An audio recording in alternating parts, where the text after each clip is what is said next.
Good afternoon, everyone. Live from Silicon Valley, California. This is Success Sadhana. My name is JM, and I welcome you all to a program today where we continue our Superpower series. Today's topic is simplicity, the path to purity. It's Superpower number 3. You don't need anything extra to be yourself. With the speaker today, Vaish, a veteran Bhakti yogi, author, and former monk. We have around 10 members on Zoom, and I've got Shweka helping me out in managing social media today. Good afternoon, Vaish. Welcome back to another episode of Success Sadhana. Thank you very much, Jam. So happy to be back here, and thank you everyone for joining in today. Favorite topic, simplicity, because it takes us back to our original pure state, no additives. We don't need extra things to be happy, which is a constant theme in the Bhagavad Gita. So one of the ways that Krishna talks about in the Bhagavad Gita that we can become happy is by noticing who we are, because by nature we're happy. It's by constitution. So if we can peel back the layers and see our nature, then there's a sense that I have enough. I don't need anything more. And in the way of doing that, there's various ways that the ancient yoga, bhakti yoga wisdom texts teach us. One was in the teachings of Chaitanya Mahaprabhu, who illuminated the bhakti yoga texts like Bhagavad Gita and Srimad Bhagavatam. He taught them to highly learned intellectual people who then expanded upon them in many, many volumes of books. And of course, there was a tradition even before Chaitanya Mahaprabhu 500 years ago. And one of the simple processes that I've been taught in the Bhakti Yoga process is the process of mantra meditation. Mantra meditation is rather simple. In fact, sometimes it seems too simple. People will often say think there must be some extra thing you have to do besides that. But the Bhakti Yoga texts keep coming back to this point. No, it's very simple, kind of like watering the root of a tree is simple. Once you do that, then all the other aspects of the tree will become nourished. And all the different aspects of our life that we try to attend to independently will be nourished through devotional service, starting with this mantra meditation. So would anybody like to know the simplest of all the mantras that were ever written?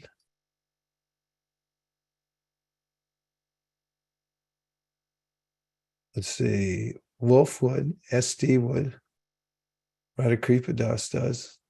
JM, thanks. Thanks for the support.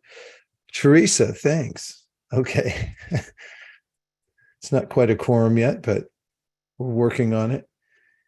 One of the oldest books in the world is called the Rig Veda. It's recognized by scholars to be among the original books or the original book known to humankind. And it starts with a mantra, and the mantra is one syllable. That's pretty simple, isn't it? Can't get much more simple than that. So that syllable is Om. And then it goes on to describe many other mantras, but Om is like a seed. And when you hear that mantra, when you speak it, then you're synchronizing all the different energies, and it especially resonates in the heart region. There's a chakra or energy center in the heart. It resonates with this sound vibration, Om. So let's start off today by doing a little bit of mantra meditation. It's a kind of process. It is a process through which we can remove some of the coverings, the extra things we may be carrying around with us, and become aware of how simple it is to be happy. So I'm going to turn on my original sound, which is what the mantra is too. It's original sound. It's just like we have the switch here on Zoom to switch to original sound. So the mantra Om is an original sound. That is, it originates from a higher region and is the source of other sounds. So I'm turning on my tempura. Tempura is a drone instrument that's used in classical Indian music. See if you can hear that. Not see, I mean use your ears and see and feel if you can hear it. Can you hear the drone? Do you feel better already? Okay. And now let's try some mantras just to start off. And you can do this at any time of the day. I do it as soon as I wake up in the morning. Before making any other noises, sounds, taking in any other sounds, taking the sound of the mantra that I make myself. So I'll repeat the mantra 3 times. It's in the key of C, so it's usually easy to follow along. So you can also say the mantra with me. It's spelled O-M or A-U-M, and it is a seed mantra. So sit up a little straighter than you were a second ago. You can try closing your eyes and just listen to the sound vibration and then repeat, or speak it with me.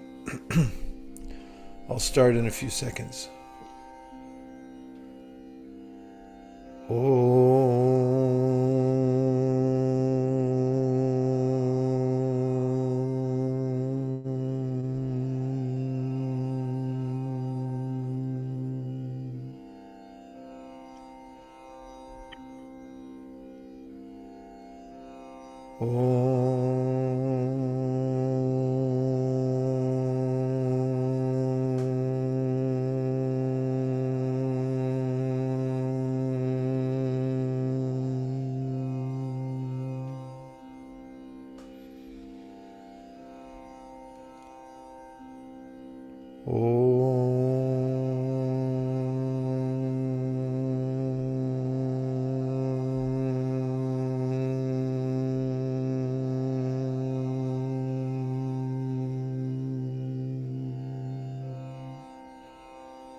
And now the next mantra has 5 syllables.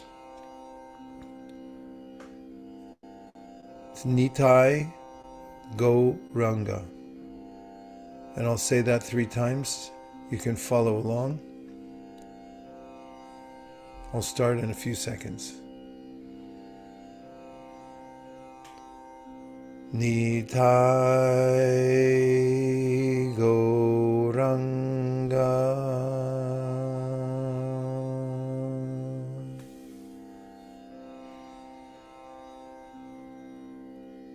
Nitai Go Ranga.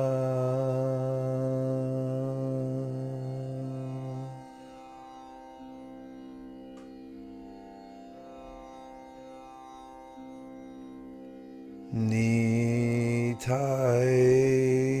Go Ranga.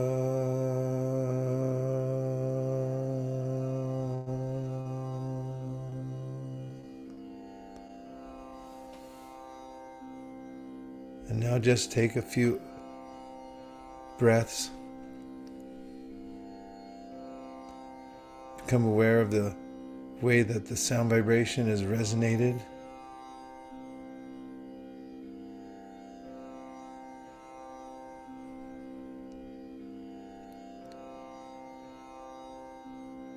Gradually open your eyes.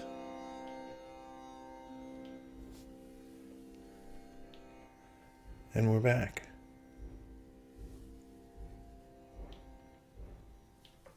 Battery 100%. So, this process of mantra meditation, man means mind and tra means to deliver. So, the mind gets cluttered. There are layers of thoughts and anxieties, unnecessary wants that won't actually make us happy, that remain there. for long periods of time. And the mantra lifts us above those. It actually cleanses the mind. It helps us to overwrite the various codes that we've allowed into our minds and so forth. So this is a very powerful centering activity that anyone can do. We learned 2 mantras today, Om and Nitai Gauranga. So if you start off with a few of those in the morning, then you'll notice you'll be more focused and peaceful. So now let's talk about simplicity, which is actually mentioned in the Bhagavad Gita as a practice, to practice simplicity. And the main word that defines the state of feeling satisfied is enough. I have enough. And why do we have enough? Because we are inherently and by nature happy. It's just a matter of being mixed up with other thoughts and ideas, and we forget about our real nature. So let's go to a few slides, Jai Madhava. How is everybody after doing mantra meditation? 1, 2, 3. Mansi, thumbs up. A few smiles. Teresa's thumbs up. Okay, good.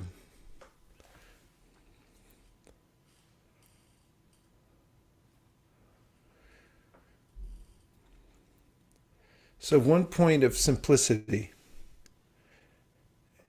is that we all come from the same original conscious source. Why does this make things simpler? Because it unifies our vision. Because there's a kind of anxiety that one might feel in noticing the varieties in the world, and also feeling competition from various other people and living entities.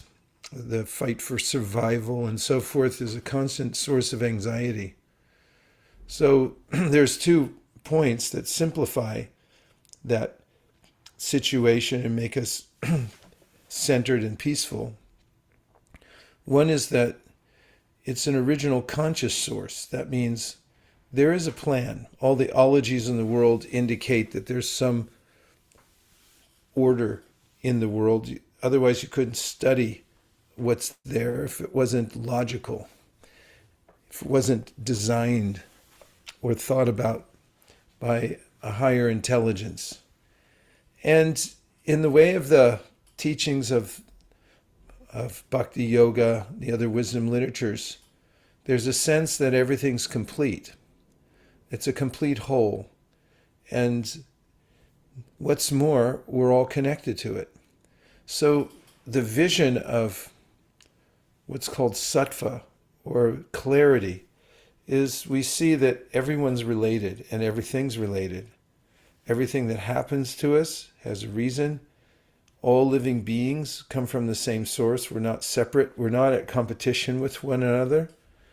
And there's a way in which a person who appreciates the commonality of all beings, all energies, in fact, not just conscious beings, but also inert matter, has a sense of appreciation for all of them.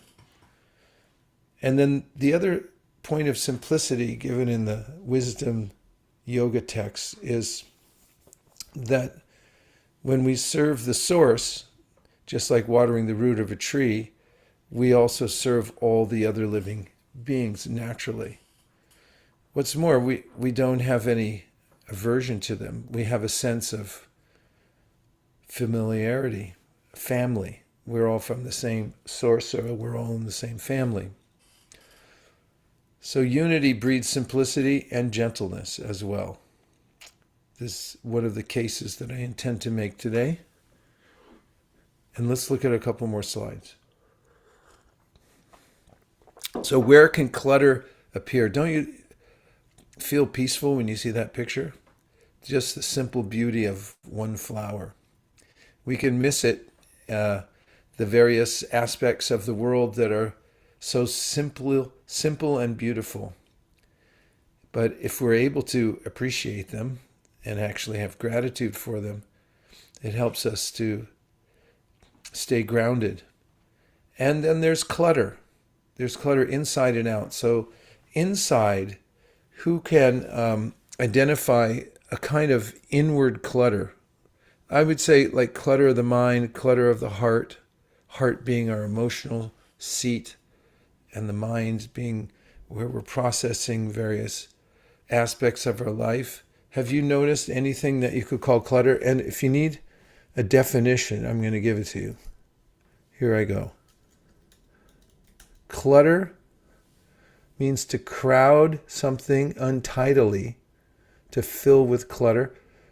Another saying is cluttered up. A collection of things lying about in an untidy mess. So the question right now is, have you noticed anything inwardly about your own psyche, your own mindset, the way you process things in your mind, in your heart, that has anything that's untidily kept or it's crowding you? That's interesting that clutter crowds you, isn't it? I've seen sometimes people collect things and then it really gets out of hand and becomes a kind of obsession, keeping everything. They want to let go of it, and more things come in, and people can't get into their house practically. And they're crowded out because of all the clutter. So what say you? Any inward clutter that you noticed? Let's come back to the Zoom room, and it encourages conversation somehow.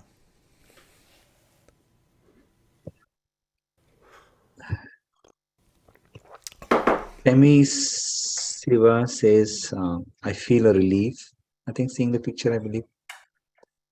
Oh yeah, from the picture. Marilias Bless you. and Besam have come on. Good. Yes. I agree. There is always clutter building in our minds and thoughts, and we have to always be mindful to keep sweeping it clean. Yeah, sweeping it clean. That's a concept that comes up in the teachings of the Golden Monk that I was speaking on a few months ago. And the Golden Monk, Chaitanya Mahaprabhu, took his followers once to this place called Gundicha. And it was a sacred place.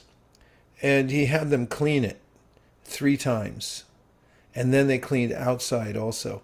And much of it was sweeping, and then they used buckets of water, and they kept everything so clean. And then they even cleaned outside because they didn't want any of the dust to fly in.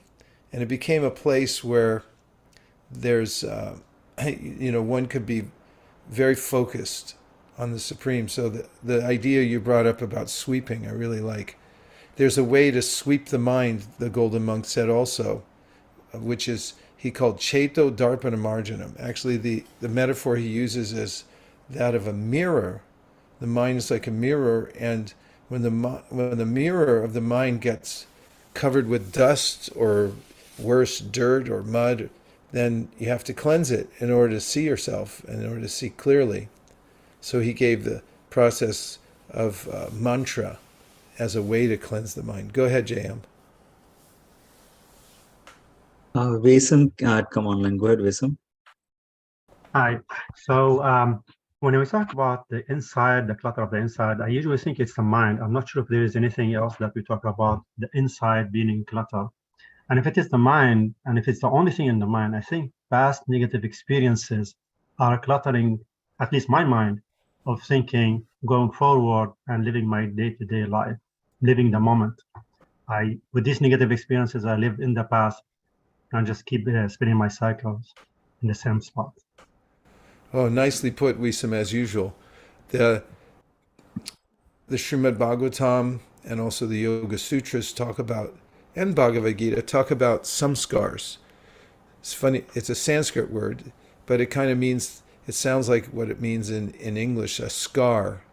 We have a traumatic blow somewhere or a cut, and then it leaves a scar. So samskars actually means that in our minds, we get a kind of scar from previous incidents that we've had, and that predisposes us for various phobias, and we also might have lingering doubts about certain types of people or things. We forget, what's beneath the surface, and we're impelled by these kinds of impulses, latent impulses that become activated in our environment. So it's very much in tune with the yogic teachings, this idea about how we get impressions in our mind. And what to speak of modern psychology, which talks about the subconscious mind and how much of an effect it has on us on a minute-to-minute basis. Thanks, Wisam. Excellent points.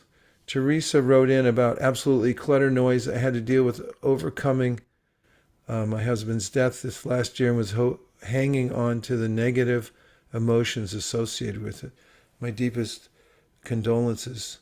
It's very difficult to tolerate losing someone who's near and dear. And this brings up a lot of the emotions, and and also we go through a grieving process. And how do we come back to balance in these cases? It's another one of the points that the Bhagavad Gita makes, how to stay what is called dhira. Although it's inevitable that one will go through the grieving process, at the same time, there's a inward foundation that we can develop when we remember actually that we're not this body. We're actually conscious entities inhabiting a body temporarily.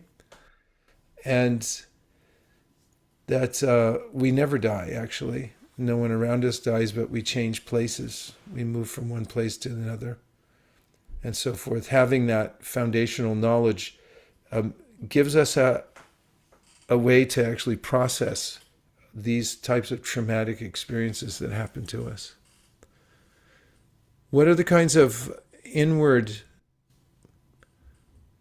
disturbance or clutter have any of you noticed?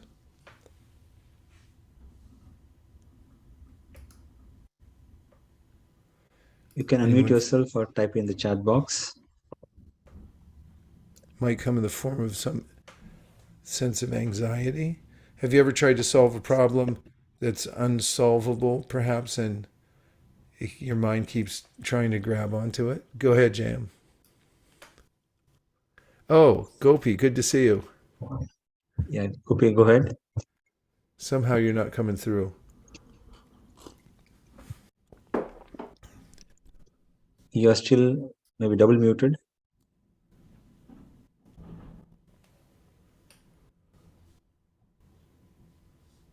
Okay, it should work now. I changed the microphone. Okay. Yes. Thank you. Yeah, my question, you said what sort of clutter disturbances see. One of them is stories you make up in your mind without any real evidence. Like a small trigger happens and you extrapolate it into a catastrophizing story, and usually with negative connotations. And that creates a lot of fluctuation in the mind. And then time passes and you realize you had nothing to worry or fear about. That thing never happened. You just imagined it in your head. So yeah, much of my anxiety and worry, I live in my own head. Yeah, I think we can all relate to that. Worry is a way of trying to adjust to the situation, looking at different scenarios of what might happen and so forth. A technique that I've found to be especially helpful, besides just chanting the mantra, which naturally brings me into the present and balances the thought waves in my head, is to ask myself, am I okay right now? because I've noticed that when I ask that, I'm always okay right now. Doesn't matter what other kinds of situations or impending doom are apparently there in the world or in my life. But if I actually examine, am I okay right now? We're always okay right now because of who we are. We're not our bodies. We're actually the conscious being within the body. And in the moment, we're fine. But as you're saying, Gopi, the projection, it's like turning on a projector. You walk into a theater, the lights go out, projector comes on, and then a movie plays. And it can be a horror film or it can be a love story. And either way, I get carried away. I'm feeling emotions of fear, or I'm crying, or I feel elated because somebody just won the game and they were the underdog. All these types of ways we're carried away. But when the lights come back on, I realize, oh, I'm right here, and my life is going on. So the mind is like a screen, actually, as described in the Srimad Bhagavatam. It's a screen upon which we show these various films that tell us scenarios of what's going on. But if you want to ruin a movie, you can turn around and watch where the light's coming in and go, it's just light coming through some cellulose. Of course, nowadays it's digital. But if you look behind the stage and you see the wires, as they say, you notice like, oh, I see, it's a projection. And this is one of the points that Krishna makes in the Bhagavad Gita when he talks about a person with steady mind. He says, Prajahati yada kaman, a person who is able to take a step back and look and see where are these things coming from and notice the difference between me and them. And as one of my colleagues likes to say, there's a big difference between our life and our life situation. Our life we can feel right now. We can only feel it right now. But our life situation we can look at and make so many evaluations about and project into the future and so forth of what might happen. But that's not us. It's the movie that we're watching. Jam, you're smiling a lot today. There's a lot going on, so keep going. Yeah. Victor shared, we are exposed to too much information every day, many distractions. For me, it gets to the point where the mind feels cluttered. Yeah, good point. Really nice point, Victor. And I felt the same way, so I made a little video a couple of years ago about breaking news. And the way I thought about it is that, what is breaking news? It breaks your concentration, and then it breaks your heart. And there's most of the information that comes in is sensationalized for an effect, so that you'll keep watching, and it's like, oh my, let me see the next sensational thing. And also, most of the pieces that make that breaking news are things that we can't do anything about. So it's another way that we'll talk about today in the slides of how to deal with those, how to sort them out, because it's really helpful to have a sorting process. What can I do something about? And what is beyond my control? Yes, Radhakripa. Yep. So, nowadays, what we see even in the advertisement industry, there, even in the YouTube, sometimes what the content is inside, but the outside banner will write in such a fashion that it will grabs you to so that you open that thing. That's something. This is the most important thing. You would have never heard this thing. All sort of captions, even in the news website nowadays, they're not sharing the news in that news. They wanted you just to click it. And then very recently they said, oh, would you like, if the rain is going to spoil the play?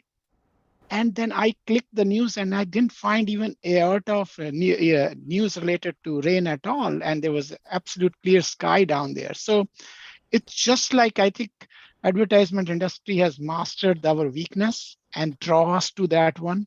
And now I've stopped. I'm not going to any sensational thing. I'm not going to click it. The moment I click it, I feel like, oh man, I was ripped actually. These folks are, misusing my kind of a naive way of looking at the thing. So just thought to share that one. It's very pathetic nowadays in the advertisement industry. Yeah, I think it's called clickbait, right? Just like you put bait on a hook and a little fish comes along and thinks, oh, that's something I can eat, and then bites down and the hook grabs him. So the way Krishna talks about the world in the Bhagavad Gita says, unless you look at it in the right way, then the whole world is clickbait. Not just on your screen, but everywhere you look. So you click here, you're going to get caught. He says, Jayato Vishayam Pumsam Sangasteshu Bhajayate. He says, you meditate on it, you think I got to grab it, and you go to grab it, and then you get hooked on it. So he recommends looking at the world in a different way. Contemplate, how can I use things in service? As then you don't get caught. You don't get on the hook for that. And you enjoy 1,000 times more by using it in service than you do trying to take it for yourself. There's a few more. Marilia wrote something up there. Yeah, Varilia says, negative mind scrolling. What if, what is, imagining the worst, what is happening. Anxiety and fear continues to try and come in. Important to mindfully stop these in their tracks and replace with something calming and positive. And a reminder that it's not real, it's imaginary, and with perseverance in replacing the negative with positive, it will become a new healthy habit. And Piso, I think, made a similar comment, the redundancy of the same info in multiple channels. Sure. So I really like what you said, Marilia, about replacement therapy, because it's not that we can stop the mind altogether. This is something else that's there in the yoga texts. In the Bhagavad Gita, as an example, Krishna mentions that by nature we're active, because that's the symptom of being alive, that we have desire. So it's not that we can all of a sudden become nothing. We're something. However, when we have an unreasonable mindset and sets of desires that we're trying to process. For instance, in the Bhagavad Gita, Krishna says kama, which is the word for desire, for material desire, or like lust, says by definition, it's a desire that you can't fulfill. It's good to have that information ahead of time before you pursue it. And it's preemptive, getting that knowledge that, okay, this won't work out. Like, you still want it? Like my teacher used to tell this story. He said, okay, so someone offers you, I'll give you $5 million and you come to my house and you can use the whole house. We'll give you all the best meals and we'll also give you every other kind of emolument of the body and mind that you want. But, comma, at the end of the day, some really big men will run in the house, take everything back away from you and beat you with shoes. Would you still take it? No. So the sense is that if we grab onto things that are going to be taken back from us unceremoniously, there's no real sense of happiness. And a person who knows that ahead of time is not induced or attracted to such things. And I like this, the redundancy of the same info in multiple channels. Yeah, that's a statement in the Srimad Bhagavatam that this boy, saint, he's 5 years old, he's very prominent in the teachings of the Srimad Bhagavatam. His name is Prahlad. And he gave this phrase in Sanskrit, Punak munas charvita charvananam.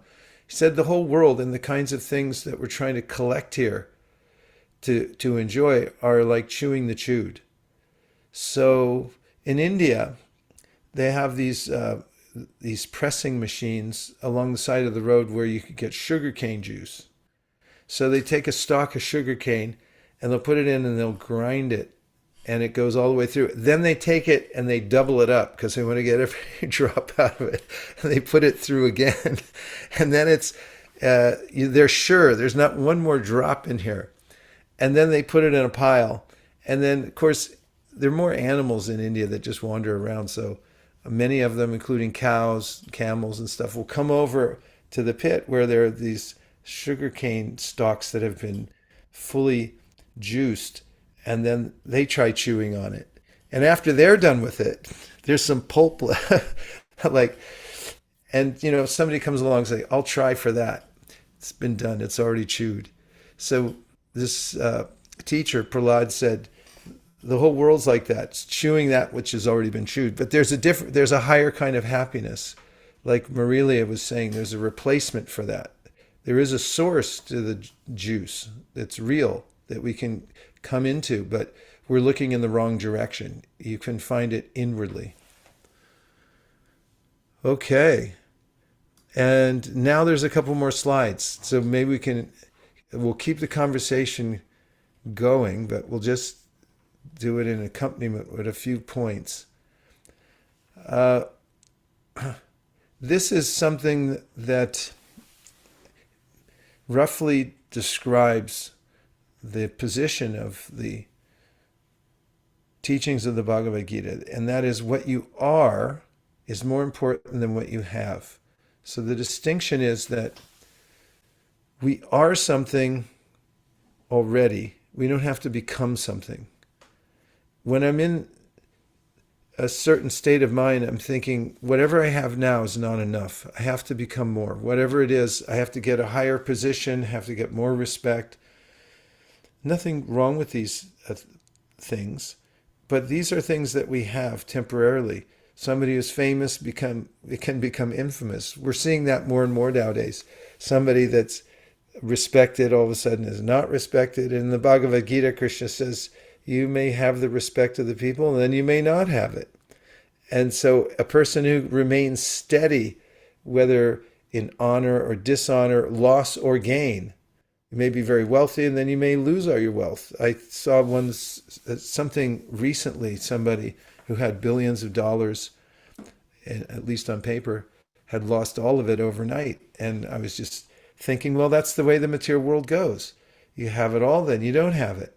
So Bhagavad Gita says, one who can remain steady in all those situations is a person of higher consciousness. So how do you remain steady? You have to know the difference between what you are and what you have. We are a conscious living entity that can't ever be destroyed, and we can never die. Just consider that. But what do we have? Well, starting with, we have a material body. But I'm not my body. I don't say I hand. I say my hand, because it's something I have. I don't know how long I'll have it for, though. I mean, no one gave me a guarantee about it anywhere. I couldn't find it anyway in my house. So all these things we have are external distinctions, that they're mine. They're not actually mine. They're just things I'm temporarily using. This is a fairly simple concept, but it immediately works. When I'm able to observe that these are not my things, that I'm not my body, starting there, an axiomatic place to stand, and then all the other things. Let's talk about things for a minute. Does anybody have any things? Say, yes, I have things, starting with my body. Your body's a thing, your mind's a thing, your thoughts are things, but you're different from them. This is the point. Does anybody want to amplify that or challenge it? No challenge, you're on No point. challengers here. Everything is a thing. No challenge. Yeah. Things a word I try to avoid using when I'm writing, because it's almost like being lazy. Just put thing. But I like saying it because it's such a generic term. And like you say, everything's a thing, right? In Sanskrit, there's, and in the teachings of the Bhagavad Gita, Krishna makes a distinction between things that change and things that don't change. So a demonstrative pronoun, the demonstrative pronoun in English, that, it comes from Sanskrit, tat. Tat means that. So you're pointing to something. And in the Bhagavad Gita said, Krishna says, a wise person learns the difference between things that always exist and things that are always changing. There's a difference between the two things. And so the things that are always changing are called bhava. In Sanskrit, bhava means it's becoming something else. So our body, in case you haven't noticed, is always changing. It's like a river. You can't step in the same river twice. And the body's, you can't breathe in the same body. You can't take one more breath without breathing into a different body. Your body's so dynamic and changing all the time. However, identify it as one thing. But I'm the identifier. I'm not the thing that's identified. And this is the difference between myself, who's always there, always stable, and the body, which is always changing. So the whole world is called bhava because it's always becoming something else. Night is becoming day, and then cold is becoming hot. So this is the world of changes. It's always morphing. Whatever you're given, and immediately the clock starts ticking. It has a shelf life, right? It doesn't matter what it is. Somebody gets a car and they think, oh, my car. And it's like, oh, it's already old. Or technology. By the time you walk out the store, it's already old. There's another edition before you get to the sidewalk, and it's changed. So that's the world of change. And that puts us in a lot of anxiety when we identify with it. Like, let me hold on to it. Why is it changing? It's like, accept the change because that's what it's going to do. That's its nature. What else, JM? Yeah, I'm still waiting. No, put on Facebook. Okay, let's move on because I have a lot of slides. And everyone, feel free to speak up. This is a discussion. You know, we're all been sitting here together the last few years just talking. That's all we're doing. And I'm just putting out ideas. So the monk who gave up his simple, happy life to save his underwear. Monks have this underwear called kopinas. This simple cloth they can tie around their waist, and they're privates. And then, so little monk, may not have been this one, but the monk every day, as his teacher told him, would take a bath in the river, stay clean, and he'd hang his kopinas up in the tree and let them dry. And while he was bathing, a little mouse came over and would chew on them. So he got worried about that. He said, how long can I keep these if he keeps chewing on them? So he went to the village elder and he said, what should I do?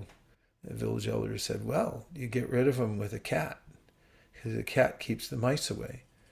And so he did that. He went and found a cat at a rescue shelter, I guess. And he brought it back. And then the cat was there while he was bathing, and the mice were gone, but the cat was meowing. So he went back to the village elder and said, what do I do now? And he said, oh, you got to feed the cat. He said, oh, I didn't know that. So what do I feed the cat? He said, milk. So where do I get milk? He said, you got to get a cow. So he went in and he got a cow. Somebody had an extra cow in the herd and he brought it back. And then when he was bathing, the cat was there and the cow was mooing. And he went back to the village elder and he said, okay, well, I got a cat. Mouse is gone. Now to take care of the cat, I got a cow, but the cow's mooing. It's like, oh, you didn't know you have to milk the cow a couple times a day. And you go, oh, I don't have time for that. I have my studies and my meditations. So how am I going to do that? And he said, aha, here it is. You got to get married, get a wife. She can help you. You'll work together. And so he said, where do I find a wife? I go, don't worry. We'll fix you up with a wife. So they had an arranged marriage and the wife came, was taking care of the cow.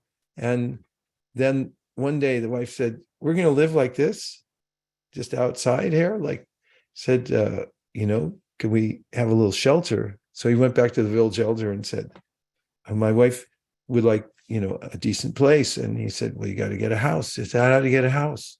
So, well, that's going to cost you. You're going to have to work for that. So he went off and got a job. And when his teacher came back from traveling the world, he said, "Where's my monk disciple?" And he said, "Oh, he lives in that house up there." And he stopped doing his meditations. And so this story sounds familiar because actually I've read articles about how much it costs to maintain a wardrobe, what to speak of pay for a parking space in the city or whatever one has to do to commute. In living in Japan, I've noticed that sometimes people would commute 3 hours each way on the train. And there are unlimited ways in which we can keep raising the overhead and the demands just to maintain the status quo. And if I trace it back, where does it come from? Well, how much do I actually need? So this is one of the points, we trace it back and see what is it that's compelling me to do more and more, keep more and more, collect more and more, have more and more. Go ahead, JM. Visam just came on unmute. Go ahead, Visam. Yeah, Wisam. Yeah, so actually, I'm going back to the point where you mentioned things change and things don't change. Actually, I can't think of anything that does not change. Everything around us change.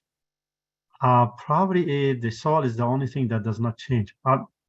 Probably, I don't know. So what do you think? I mean, things that don't change. That's right. It's a different energy. So in the Bhagavad Gita, Krishna gives a catalog of the material changing elements. He says earth, water, fire, air, ether, mind, intelligence, and false ego. These are called the gross and subtle material elements. And then he says, besides these, there's a superior energy. It's called consciousness, and that's what we are. We're conscious beings. We're different from matter. The Bhagavad Gita's perspective is that there's no combustion of matter or combination of matter that creates consciousness. It's the opposite. Consciousness creates matter. It all emanates from a conscious source. But matter is the lower energy, and it's constantly changing, whereas we're the witness of matter, that it's changing. And if we were also of the same nature, we wouldn't be able to notice that it has a changing nature. We would just think it was normal. In fact, frustration with the material world. Has anybody here ever been frustrated? And you better say yes, otherwise I'm going to feel really bad. Because if you've ever felt frustrated with things that just doesn't quite fit, or it fit yesterday, now it doesn't fit, doesn't go on, whatever it is, so many frustrations. So this is actually the doorway to enlightenment, because it's an opportunity to realize that I'm different from the ever-changing temporary material world. If I were the same, I wouldn't even notice it. I just go along with it. So that's the nature of the superior energy. Yes, as the wisdom literatures, your observation is completely in line with what they have put forward as reality.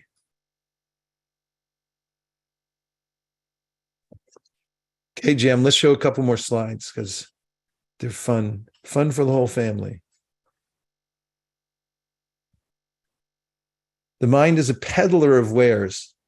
Is that somebody comes knocking on your door? I notice sometimes when I walk around my neighborhood, sometimes people put up signs that no soliciting, because, and somebody told me once that if somebody's going door to door to sell something, they always go to those first, because somebody knows that they are susceptible. They put one of those signs up. So a peddler of wares, what is the mind peddling? All kinds of stuff. It's like, you need this to be complete. Have you ever, had your mind tell you, if you just have this color of shirt or this new garment or car or whatever it is, then you'll feel complete? And then you get it and you go like, it's not exactly the color I wanted, or, I don't look so good in it. Maybe another one and another one and another one. So the mind keeps changing. So the more we focus on the needs of the senses, the more we have to work. That point came out in the story. And yes, Chandu, I'll summarize the moral of the story, which is that be aware of unnecessary necessities. We may consider something very necessary, but if we trace back to why we need it, we might see that actually I can simplify my life and I may not need it after all. So I might think I need certain things to survive, but it starts to build a succession of various types of other needs, and that gets into a jumble. And after a while, we forget about how simple it is to survive and be happy with simplicity. It doesn't mean that you live in penury. It just means that you realize there's certain things you need and certain things you don't need. Yes, Jesse, is practicing gratitude a means to tame these temptations? Very much so, because think of it like this. The opposite of gratitude is entitlement. If you feel entitled to everything, you don't appreciate anything. And if you don't feel entitled to anything, then you are grateful for whatever you have. And when you're grateful for something, its value increases in your life, and you become aware of its be aware of that it's a gift. And in such consciousness, we are able to utilize or just appreciate the simplicity of life. And this is sort of going back to what I was just saying. It's not so difficult to be happy. I mean, actually, let's look at it from social science. Can we come back to the Zoom? Newsweek did surveys one year after another. I'm not sure if they're still doing them, but it was called The Happiest Place on Earth, I believe. And they would go around and interview people in countries all over the world to try to find out where people were the happiest.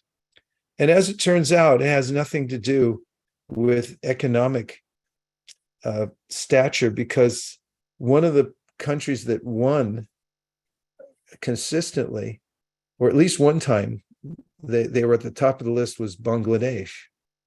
So Bangladesh, when I studied economics, my teacher said it was a fourth world country. And I said, what do you mean by that? And said, because they have so many natural disasters, it's hard for them to arise economically at any point.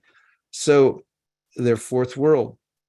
Why are they so happy? Well, according to the index, it's because they have opportunities to socialize. In villages and so forth, people get together. They break bread regularly. They're around the family. Everyone's unified, and they live very simply. Many of them, not everywhere, obviously, but the majority of people who say they're happy are in a very simple situation, and they're satisfied and happy. So I think I'm responding to this point about what actually makes us happy, and it's simple. Jim, what else is there? Jesse's followed up, concurring, saying, definitely agreed. I have increased my gratitude practice over the past several months, and it's thankfully kept my head above water during some recent challenging life circumstances. Yeah. Be grateful for what we have in the moment, and it helps us to overcome. I mentioned this the other day, that it's a first thing in the morning practice. If when you first put your feet on the ground, you thank somebody, just stop before you stand up, before you enter the world, thank somebody who's really helped you or you really feel grateful for. It changes your whole countenance, changes your energy level. Everything becomes realigned when you have that gratitude. Maria loves the point. Marilia loves the point. Sorry. Marilia. I completely agree. We should always give thanks. There's always someone to thank and be grateful for.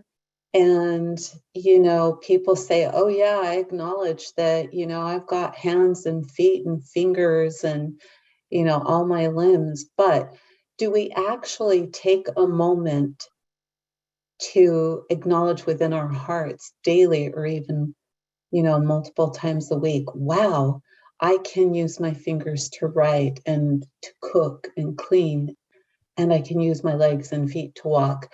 A lot of times,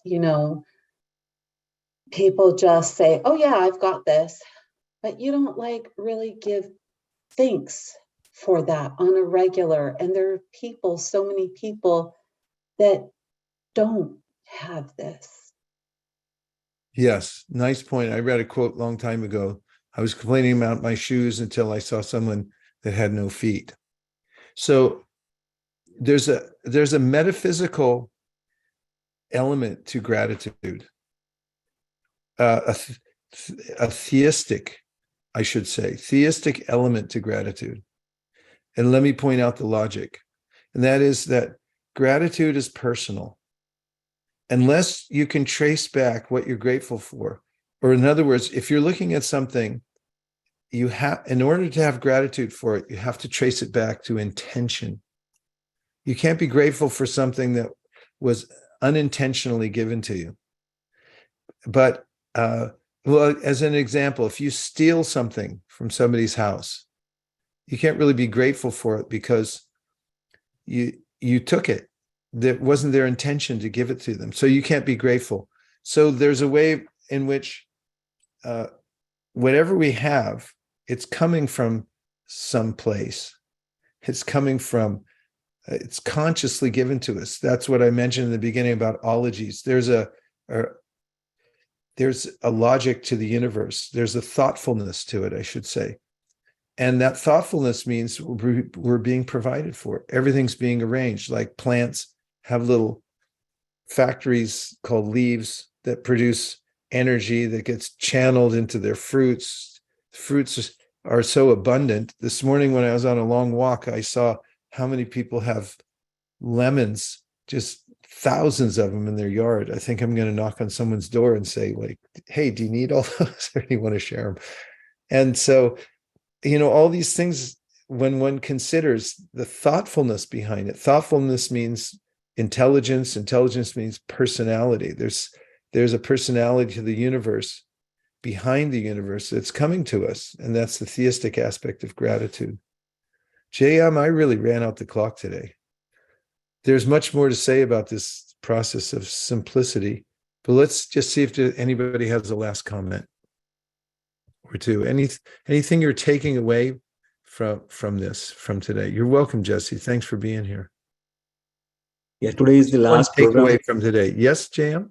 I was just saying today is the last program. So anything that you would like to share for the year? Yeah, we're on hiatus for the holiday and a little beyond that because I'm going back overseas to run a couple of retreats, 2 in a row, and then I have to stay for a few meetings, and then I'll be back.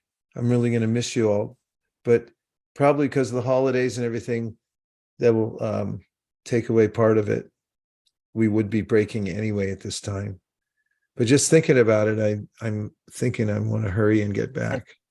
Hare Krishna, Prabhu, we will definitely miss you. Thank you so much. Thank you. That means so much to me. So, Miss Prabhu, you I for have sure. a question. Sorry. Go right ahead. So I have a question on simplicity. So it can mean different to different people. Plus, if you in this world, if you try to be too simple, then I mean, getting along with this world is tough. I mean, people think that you are so backward and, you just don't enjoy your life. And, so how to deal with that? Your take on those things? You have to have a good and defensible definition of simplicity. So in our definition today, we're talking about simplicity means to know the difference between that which is permanent and that which is temporary. And the way I stated it was what you are is more important than what you have. And also the theory of unity. Everything comes from one source. That's simplicity. It doesn't like I said, it doesn't mean to live in poverty.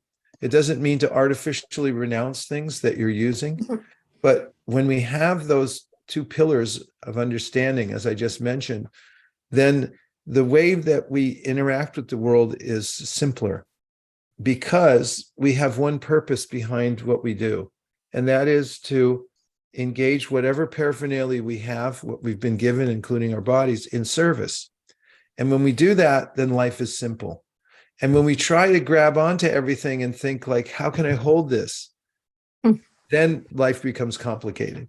So you may have more things than somebody else. Obviously, there's a disparity always. Everybody has a few more things, but it's all in the basis of the definition of who we are and what we need and why we're using it. The motive behind it is the most important aspect of simplicity. And for the close, somebody else is trying to speak up. Please go right ahead. Sorry, Prabhu, again. Yeah. So, like, see, you can still have so many things, but you can remain grounded, and you can think that it is for Krishna, but will it not be hiding behind Krishna and like making all your wishes come true? Like, I like to accumulate things for my home decoration and all this stuff. I keep on buying, and I think this is Krishna's home and it will look beautiful.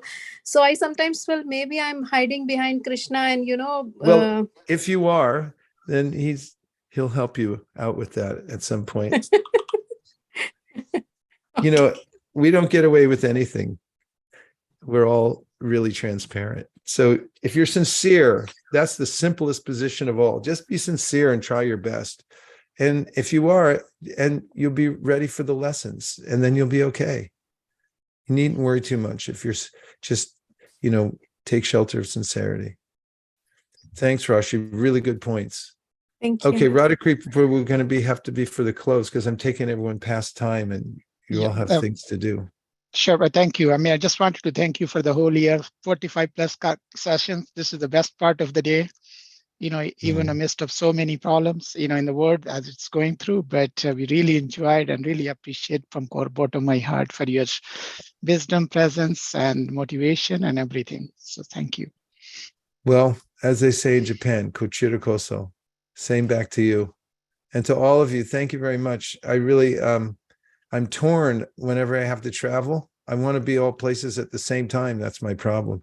And then anyway, I'm really grateful to everybody. I can't express how much because it's so meaningful that you show up and then we're able to have these conversations and that we've been doing them through the ups and downs of the world. And obviously in our lives, we all go through stuff. So thank you for gathering here. And it really brings meaning to my life. And I couldn't be more grateful.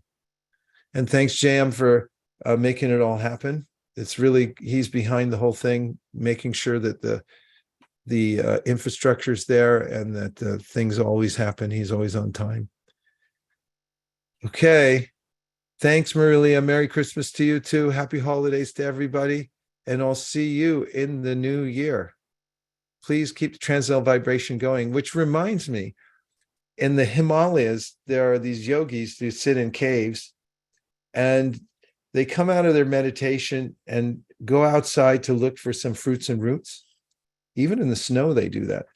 And when they see their colleagues who are similarly engaged, they become joyful to see that they have others on the same path with them. So they have this gesture. They raise their hands high in the air and they say this phrase, Hari Bol, which is meant to encourage, say, keep the transcendental vibration going. Shall we try it? Yes. Haribol! Haribol! Haribol! Haribol! Okay, everybody, I'll see you soon. Thank you.